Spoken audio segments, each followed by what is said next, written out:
Well, the National Weather Service taking on Twitter and its CEO, Elon Musk, warning that Twitter's new limit on automated tweets could hinder its ability to issue timely storm warnings and updates. Now, Twitter announcing last month that it is planning to limit the number of free automated tweets to 1,500 per month.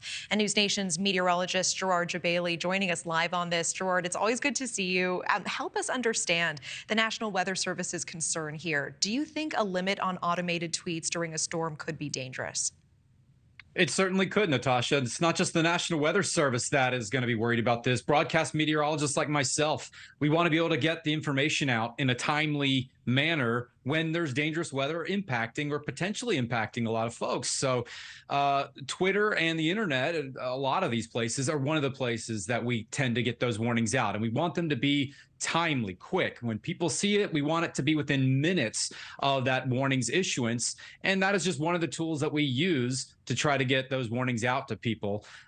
With the loss of Twitter, or at least the limitation of that, people need to realize that there are other sources out there for them to get their warnings, and they should have more than one source for getting warnings, not just Twitter. They have TV, they have FM radio, weather radio, outdoor sirens people tend to rely on a lot. And I want to caution against those because it takes time for the person to get the warning and then push the button, and they're meant to be heard outdoors. Some people are lucky they can hear them inside, but you want to be able to have multiple ways of getting your warnings. Text alerts and weather apps are one of the things that you should probably sign up for and not necessarily rely on just one. You want to have at least three.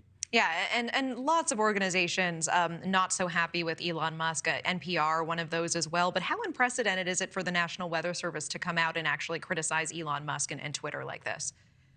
I've certainly never seen it before. I mean, I'm proud. I'm glad. We need to be able to have a service, especially when this is a true service to the public to protect their lives and their property.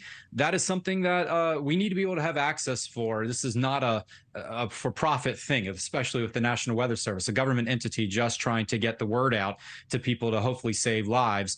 And maybe they need to make some exceptions here and there. I think that's an important thing to have, especially when we are in the middle of tornado season and it's been such an active one. We need to be able to have every possible way to get to people the attention that they need. Yeah, Gerard, I hear you. And let's talk about that. Are we seeing an increase in the number of tornadoes? Because this severe weather season seems very active. Do the numbers prove that out? It certainly seems that way. I mean, some of it is true and some of it is an illusion. Okay, the truth is that we've had 439 tornadoes so far this season, 63 fatalities as a result. That's a very active season. In fact, as of April 11th, we were in first place for the most number of tornadoes on record. So we were on track to be the all-time record. Will the season finish out that way? Well, we got to wait really to the end of the year before we find that out. But there have been signs that there are more tornadoes, at least being reported. We know that there are much higher numbers of the smaller tornadoes being reported, unlike what we saw maybe 100 years ago.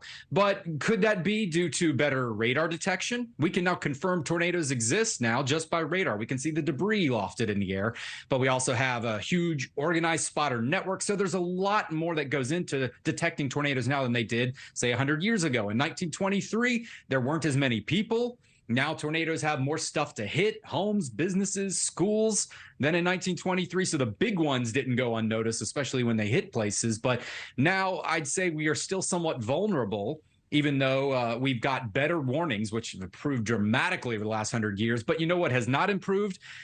People's response to them. When they get the warnings, we need them to do the right thing. But also some of the buildings have not improved. We've seen a lot of structures not built properly, and if they were built better, we could withstand at least most of these smaller tornadoes, which the vast majority of them are much smaller.